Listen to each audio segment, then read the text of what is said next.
So today's fishing report is going to be based out of Clearwater Beach because that's where I ran 2 charters today.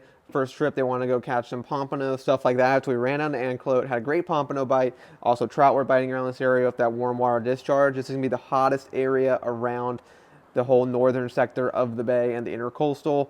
Then we worked around the jetties at Honeymoon Island.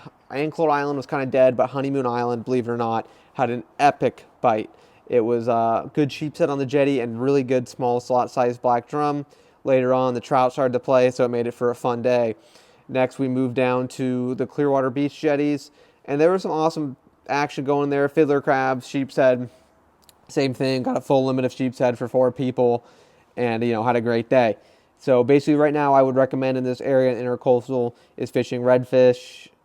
If you can get in the skinny water where they are, a lot of times these fish are in some skinny water, so it makes it very difficult to get back to them. Like at the Spoil Islands and stuff, they're not going to be as good.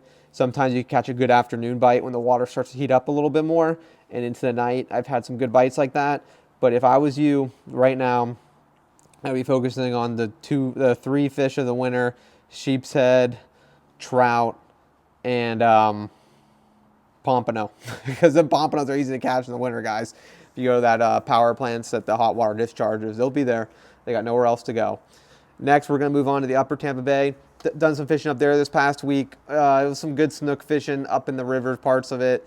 We got dead threadies down at the bottom. The snook were eating them. In the middle of the day when the water started heating up in these creeks, they were eating swim baits. But you guys got to understand, when it gets cold like this, like today, it was about 40 degrees, very cold morning. These snook are going to push back up in the creeks for warmth. So you know where they are, but they can be finicky. So just give them some time, give them the patience.